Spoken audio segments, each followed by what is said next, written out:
Okay, welcome back and welcome to the finale of the Sorcerer's Children. So this is it. This is the end of what I have written. And I'll quickly explain at the end what I did have planned for the rest of it, because I did have the rest of it planned. I spoke before about how this entire thing was based on dreams that I had. This is now where that really comes in. So we have gotten to chapter 7. So chapter 7 is called The 100 Doors. Let's just do a really quick recap here. So we have got Amy, our main character. She is the child of the sorcerers, Sage and Bruno, who are 2 of 10 sorcerers who all had very, very strange names except for the 2 of them. They are the most powerful of these all-powerful sorcerers. Basically, this is a ripoff of Percy Jackson, except the parents are sorcerers, not gods, and I made them up. They're not Greek gods. But it's the same concept of these are children with the same kinds of, they have special powers that their parents possessed. And with Amy, because she's Percy, she's the one of the only children of these 2 super, super all-powerful sorcerers, which are Sage and Bruno. So the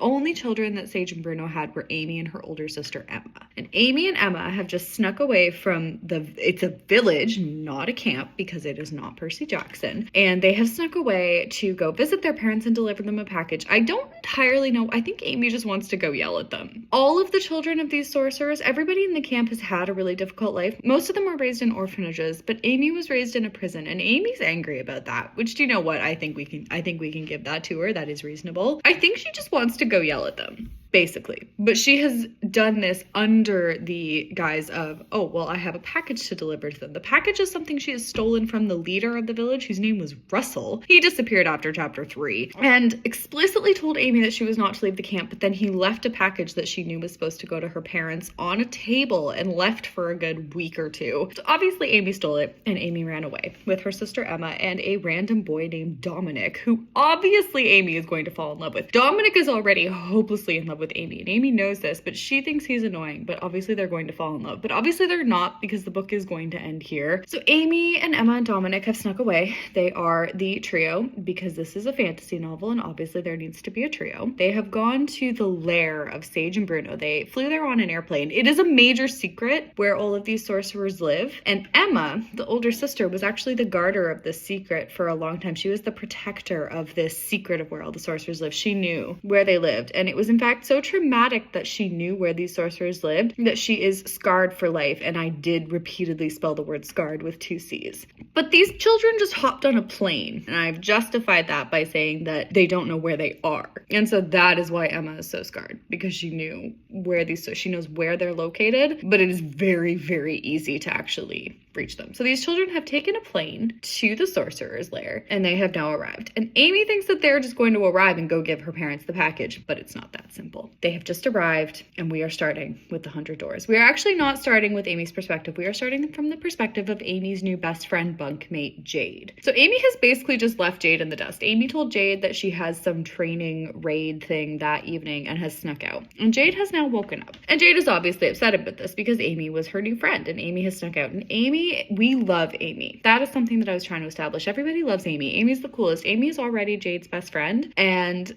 Jade's upset about this. We open with Jade sitting on her bunk, and she is twisting her fingers, and Julia is Jade's younger sister, and another cabin mate of Amy's. Julia is playing with her dolls, because Julia is obsessed with dolls. And Jade is wondering, how could Julia just not care? Because Amy's missing. Oh, but Julia's obsessing over the fact that Charlotte looked tired. Charlotte is a doll. I think maybe we should be more concerned about Julia. Oh, and they have a third bunkmate named Tatiana. And Tatiana is just a total mess, because Tatiana yells at Julia, "Can you shut up?" Because I guess Julia's playing with dolls. Tatiana is very not okay. Tatiana is also scarred with 2 C's, because her parents are 2 of the sorcerers that everybody hates or something. I don't know. I think they killed a child, and so all of their future children are scarred. The way that I've demonstrated this is Tatiana just gets really angry for no reason all the time, and sometimes refuses to eat dinner. Tatiana tells Julia to shut up because Julia is playing with her dolls. And Jade, Julia's older sister, gets very protective and says, "Tatiana, leave my sister alone, okay?" Now, she hadn't meant to be rude. Oh, she's upset about Amy. How could she have run off without telling anyone? You know what? I can't really blame her for that, because yeah, Amy just ditched. Amy's been there for 2 days, and Amy's just pieced right out. And why hadn't she brought Jade with her? Jade is super, super offended that Amy has left without her. They have been friends for approximately 2 days. So completely unfair. Oh, Jade didn't like feeling this way towards Amy. The girl obviously had some issues. Don't you all, Jade? The whole point of the story is that all of them have some issues. Because again, it's Percy Jackson and all of these children are scarred by their parents. Jade tries to banish all thoughts of her friend from her mind. And that's it. Jade is about to fall out of the story. Jade is actually technically not supposed to fall out of the story. We'll come back to that once I get to the end of this and start explaining. But this was not supposed to be the end of Jade's story. And there's a reason why Jade had a little paragraph in there. She was not supposed to fall out of the story, but that is the end of Jade. Now we switch and we have an impact statement. And by impact statement, again, I mean the paragraph of a short sentence. And it was, Amy had not been expecting this. Neither have you. Are you ready for this? Okay, a door. A stupid silver glowing door that was hanging in the air. So the way that I have pictured this is that they have gotten off this plane and they are in, it is basically it is a white blank space. How do I describe this? If you've ever seen The Good Place, I think when they're inside the Janet's mind, it's just a white space. There is absolutely nothing there except a silver glowing door. And remember, they've just taken a plane to get here, so there's a bunch of people that have also gotten off this plane and they are just in this nowhere space. Other people are running through this door, grabbing a silver envelope from the brown box at the top. So there's a box beside the door and there's silver envelopes inside. So everyone is grabbing these envelopes and running through this silver door. To where? Let's find out. Amy is staring, dumbfounded, till everyone from the plane has gone through. And Emma says, okay, are you ready? And Amy says, why wouldn't we be? We're just going to give our parents that envelope, right? Amy thinks they're just going to walk through this door, walk straight into, where her parent, they're just going to walk into a room and her parents are going to be there. No, it is not that simple. Emma does not respond because Emma knows what is about to happen. Emma gets an envelope and they go through the door. Okay, they are in a vortex. Oh, it's like the teleportation. Do we remember the teleportation that happened in chapter 1? Right, so it's like that. They're being teleported somewhere. Obviously, a high-pitched noise made her want to scream. She can't open her eyes. She can feel the force. She knows the results would be bad if she tried to stray from what she's supposed to do. How does she know what she's supposed to do? Held the position she'd struck and held herself like that until she could feel the vortex fading away, and then she hits the floor. Okay, so Amy they've jumped through this vortex. Amy opens her eyes and sits up. She wasn't in the place she'd expected. Although she hadn't really known what to expect. So she doesn't know what she'd expected, but it's not this. She'd been thinking more, a cave. But she is in a loud neon room. Okay, we're back to the food. Again, back in these days, I was big into food and clothing. We are not describing any more clothing because from here on out, they're wearing the same clothes, but we are still on the food because it smells like fries and burgers. Emma comes over to Amy, helps her up. Amy says, where the heck are we? Stop number 1, door number 1, says Emma. Amy says, what are you talking about? And Emma opens this envelope. And there is a letter inside this envelope. And we have, hey, the font for the letter is the same font as the computer punishment back in at the prison. Do you remember Amy had to go through a punishment because she forgot her school books and the computer was giving her commands in a special font, in a red font? This is still in the normal color, but it is the same font. Shall we read this letter? Shall we see what the rest of the story was supposed to be? To whom it may concern. Welcome to the corral. Okay, I'm also going to just quickly say that I wrote this around the time I was reading the 39 Clues, and I believe I had just read the final book, which is called Into the Gauntlet. It was the series of tasks or something that these characters had to do. It was all these questions that they had collected throughout this clue hunt. I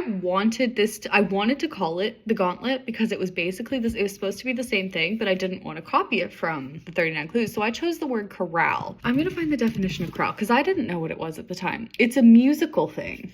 There's no reason for me to have chosen the word corral for this. The Cambridge definition of it is a formal song written to be sung by a choir, and I didn't know this. I didn't check. I don't know why I used the word corral. I think I was thinking of a horse enclosure. Oh, okay. So I spelled it differently, but I was thinking of a corral, which is the place where the horses, a resting place for a horse. Again, it doesn't make any sense for what I was trying to do, but I spelled it as a corral in terms of a song. Welcome to the corral. I do not know where that came from. I do know where it came from. It came from the fact that I wanted it to be a gauntlet, but I couldn't use the word gauntlet because I just read the 39 Clues book called Into the Gauntlet. Oh, no, I have totally justified it. The corral is special sorcerer terminology. Okay, so forget what I've just said. Completely different definition because we are in a fantasy world and that is justified. The corral is special sorcerer terminology for the series of tasks you are assigned to do to prove your worth. So it's the gauntlet. So this is the thing about the sorcerers, is that you do not just walk into the lair of the sorcerers. You have to complete tasks before you can go.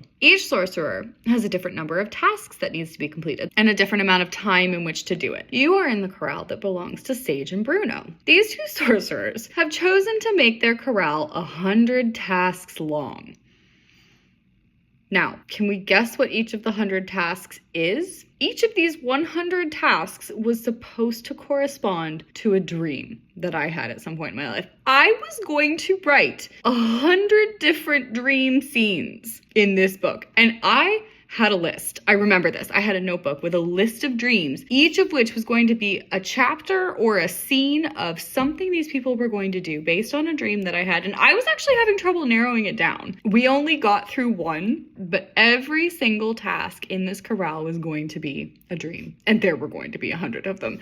Do you realize we're already at 50 pages of this? I was going to do 100 tasks. That was the plan. They've chosen to give you 72 hours. If these tasks are not completed in time, the entrance to their lair will close. You will never be granted access again. So they've got their work cut out for them. Okay, now I've said some tasks may sound strange or crazy because they're based on my dreams. I wish I remembered more of them, but they were so obscure because, again, dreams are weird. And so I have justified here that they may sound strange or crazy, but they are chosen specifically by Sage and Bruno. So before you say anything about how strange they are, you must remember whose property you are on and how much you want to gain access to the lair of Madame Sage and Monsieur Bruno. Act quickly. Stay calm. Remember, don't overuse your magic. Well, oh, right, because you get tired. One last tip. Find the silver envelopes at each location. They will help a lot. Pretty sure the silver envelopes are their instructions, so you kind of need to find them. Good luck and good fortune. Sincerely, the Corral Master of 2011. Oh, there you go. I guess I was writing this in 2011. How old was I in 2011? I must have been 14. Amy reads this letter and says, "Are you kidding me? Does it look like I'm kidding you?" says Emma. Dominic reads the letter, and when he's done, he sighs. And then he says, "So where are we now?" Emma says, "Door number 1 out of 100. Okay, so they stand in silence, and then Amy just takes off running. And Dominic says, "Amy!" and runs after her, because Dominic's in love. Don't forget that part. Emma follows the other two. Oh, Emma sighs. Emma's like, "Oh God, these children." Runs after the other two. Remember, Emma is also 27. Emma is my age, but she looks like she's 14, and Amy's 12. I'm assuming Dominic is 12 as well, because they're about to fall in love. Okay, Amy is at an empty table that looked like it was made from mahogany. Oh, another silver envelope. Didn't the letter say to look for the silver envelopes? And Emma says genius. Really? It just said, the letter just said, look for the silver envelopes. Amy's like, "Oh, look, silver envelope." I was, oh my God, you're a genius. Amy opens the envelope and 4 things slide out. 3 passes and a letter. Okay, so Amy picks up the letter. Here is what, this is a very, okay, this is the first task. To whom it may concern, you've reached the first task. You are in what may be called an intergalactic bowling alley. Your task, win. They're about to have a bowling game. That is their first task, is they're gonna go bowling in an intergalactic bowling alley. Oh, and they all start laughing. Guess the passes are for the game. Now, who do we play against? ... And Amy sees a group of teenagers coming towards them. And they ask if they have anyone to play against, and Amy says, "We'll play you." The guy says, "Great. I'm Jeff. This is Sarah and Alexandra." Alexandra! Hey, look, it's Lexi. Lexi's in an intergalactic bowling alley with Amy, Emma, and Dominic. He says, "What are your names?" Oh, he's obviously the leader. Amy feels small, because remember, Amy's the leader. They've designated her. "I'm Amy. This is Emma, and this is Dominic." "Okay, game on," says the other guy. So they go up. Oh, they're each put into a small separate cubicle. So what I've pictured, they're in these little cubicles. They are looking down on this bowling alley, and there's a joystick, and they're controlling their bowling balls with it's not a normal game of bowling. They are looking down from a little observatory booth and controlling their bowling balls with a joystick. And there's a speaker and a microphone to communicate with the other players, and a scrap of paper with a list of foods and drinks and prices. There's more snacks. They just ate pizza before they got on this train, but Amy is taking advantage, so she gets some fries. She sits in her little tower. Emma came over the radio, reviewed strategies. It's a bowling game.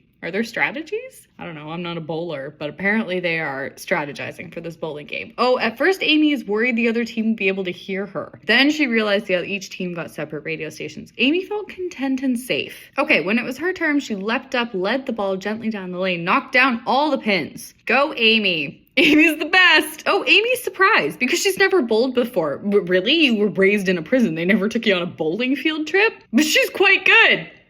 Because she's Amy. They continued playing and eventually they pulled way ahead and they won. Okay, that's it. First task. I guess I wasn't going to do a full chapter for each task, which is probably good because there were 100 of them. So they have won. They meet in the hall. They celebrate their victory, and then a glowing silver door appears. And Emma says, we did it. We completed the first task. Only 99 to go. Amy wasn't ready. Oh, she's happy here because she's in an intergalactic bowling alley. And she's worried that she's going to lose this feeling when they get to the next task, but they only have 72 hours. They cannot waste any time. So the other team has to stay back and keep playing until they win. So the other team's not going to make it to Sage and Bruno in time, but obviously these three are. So in they go, and they jump into the vortex. So they land, and they are on a beach. It appears to be an island. Oh, Amy's excited. She always dreamed of going to a beach or an island. This felt like a dream, and that is where it ends. They get to the island of the second task. I vaguely do, actually. I feel like the task involved the island flooding, and they had to save the island from flooding with, like, buckets. Like, they have to go scoop the water and put it back into the ocean or something. I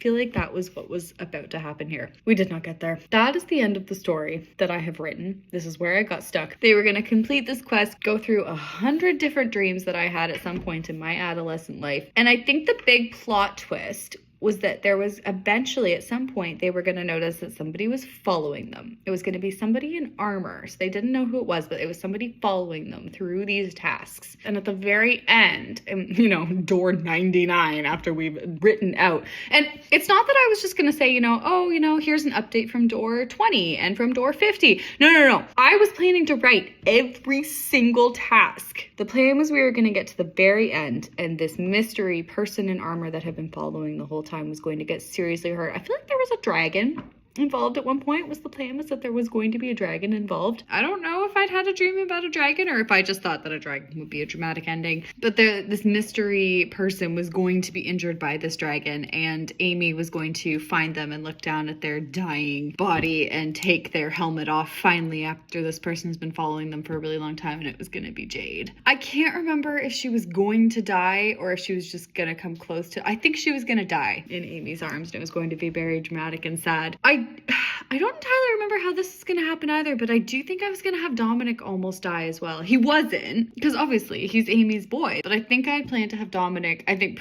he was probably going to, jump in front of maybe it was the dragon as well. He was going to sacrifice himself for Amy, and he was going to survive. I don't know how, but he was going to survive. They were going to find their parents. I don't know what I'd had intended for it to happen once they found their parents, but they were going to get there. They were going to make it through the 100 dreams that I had. And I don't know how it was going to end past that. I don't know if I'd known back then. That is The Sorcerer's Children. That was my first attempt at a fantasy book. A little part of me does wish that I finished it, but maybe it was for the best. Because it was 54 pages as it was, and I was at door 1 of 100. There you go.